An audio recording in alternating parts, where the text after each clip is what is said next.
Operation തൂഫാൻ കേരളത്തിലെ മുഴുവൻ ആളുകളും ഏറ്റെടുത്തൊരു പദ്ധതിയായിരുന്നു. അതേപോലെ തന്നെ ദേശീയ തലത്തിൽ തന്നെ ശ്രദ്ധ നേടുന്ന രീതിയിലേക്ക് അത് മാറ്റാൻ കഴിഞ്ഞിട്ടുണ്ട് എന്ന് പറയുന്നതും അഭിനന്ദിക്കേണ്ട ഒരു കാര്യമാണ്.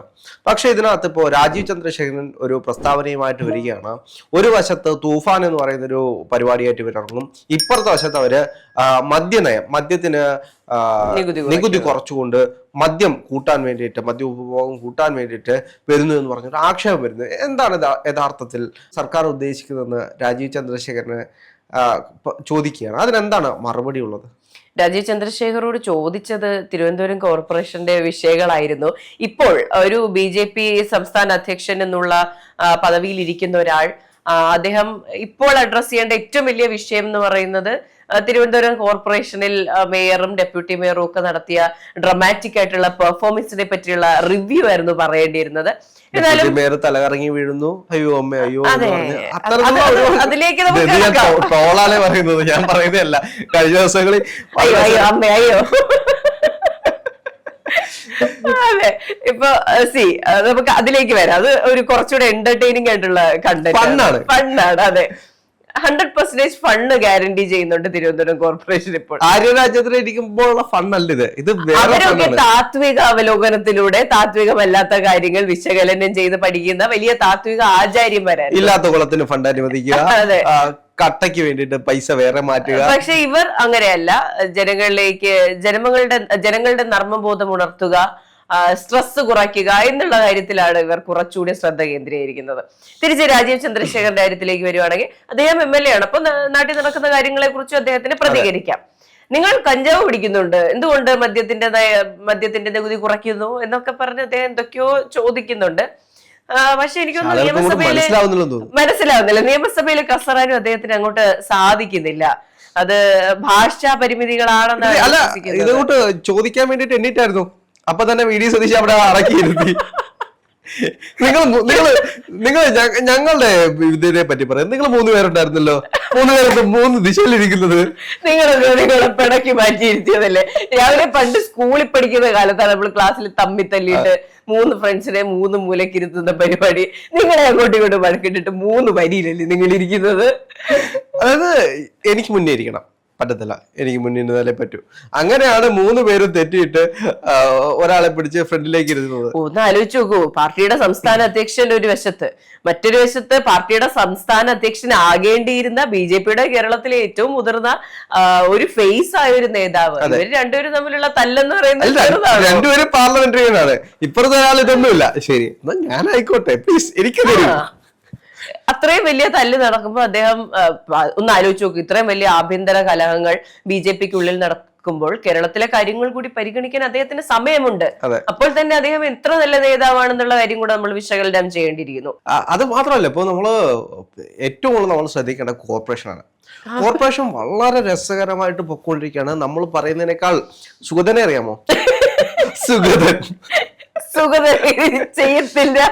അല്ല, രാഹുൽ കള്ളന് കഞ്ഞി വെച്ചാലും നമ്മൾ കേട്ടിട്ടുണ്ട്, ഗുണ്ടയ്ക്ക് കഞ്ഞി വെച്ചാലും നമ്മൾ ആദ്യമായിട്ടാണ് കാണുന്നതും കേൾക്കുന്നതും.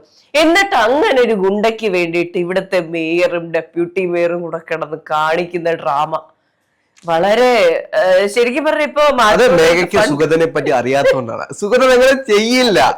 സുഗതൻ അങ്ങനെയുള്ള ഒരാളല്ല. സുഗതനെ പറ്റി നിങ്ങൾ അന്വേഷിക്കൂ. അതെ, സുഗതനെ പറ്റി പഠിക്കണം. പഠനത്തിന്റെ കുറവായിരിക്കാം മാധ്യമങ്ങളും രമേശ് ചെന്നിത്തലയുടെ പോലീസും. രമേശ് ചെന്നിത്തലയുടെ പോലീസിന് തിരുവനന്തപുരം കോർപ്പറേഷനോട് ഒരു അസൂയ തോന്നിയതിൽ തെറ്റുണ്ടോ? കോടതിക്ക് അസൂയ തോന്നിയതിലാണ് എനിക്ക് വിഷമം. അത് വളരെ മോശമായി പോയി. കോടതി അങ്ങനെ ചെയ്യാൻ പാടില്ലായിരുന്നു. കോടതി ഒന്നുമില്ല, 20 കൗൺസിലർമാരെ ഒന്നുമല്ലാണ്ടാക്കി നാണം കെടുത്തി രണ്ടാമത് ഒന്നുകൂടി സത്യപ്രതിജ്ഞ ചെയ്യിക്കുക. കോടതി കാണിക്കുന്നത് വളരെ മോശകരമായിട്ടുള്ള കാര്യമാണ്. ഒന്ന് ആലോചിച്ച് നോക്ക്, എത്ര കഷ്ടപ്പെട്ടാണ് തിരുവനന്തപുരം കോർപ്പറേഷൻ. ഒരാളുടെ 51, അതായത് 101 അംഗങ്ങളാണ് തിരുവനന്തപുരം കോർപ്പറേഷൻ വേണ്ടത്. 51 അംഗങ്ങളാണ്. ഒരാളുടെ സുഗതൻ ഇങ്ങോട്ടോ പോയോ എല്ലാം തവിട് പൊടി.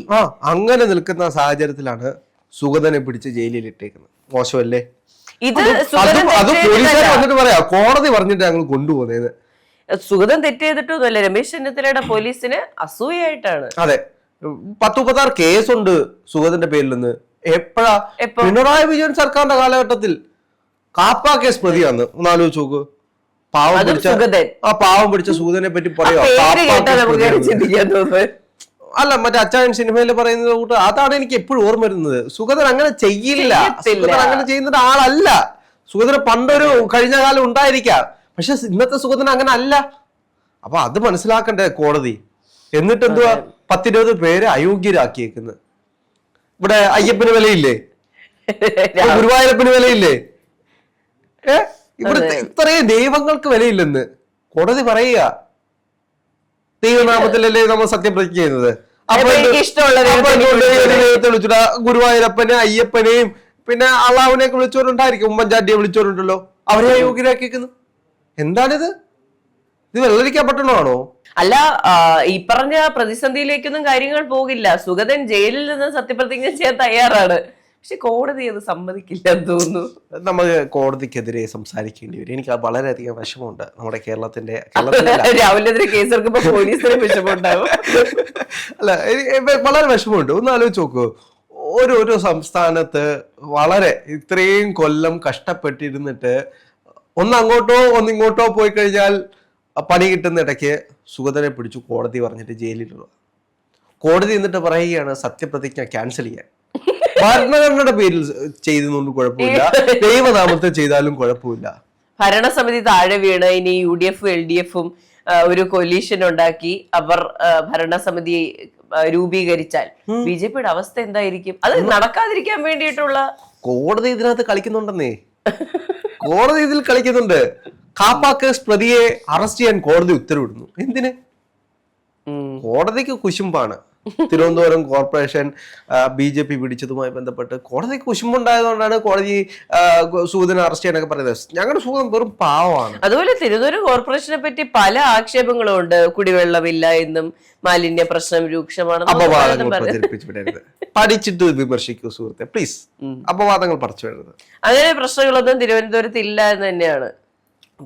ഇപ്പോ കുടിവെള്ളം, എനിക്ക് തോന്നുന്നു വേറെ ഏതോ ഒരു രാജ്യത്താണ് അവിടെ കുടിവെള്ളം ഇല്ലാതായി പോകുന്നതിന്റെ പ്രധാനപ്പെട്ട കാരണം കൊണ്ടുപോകുന്ന കുടിവെള്ളങ്ങൾ ചൂട് കാരണം വറ്റിപ്പോകുന്നതുകൊണ്ടാണ് കുടിവെള്ളം ഇല്ലാത്തത്. അപ്പൊ അതേപോലെയൊക്കെയാണ് തിരുവനന്തപുരം കോർപ്പറേഷനിലും.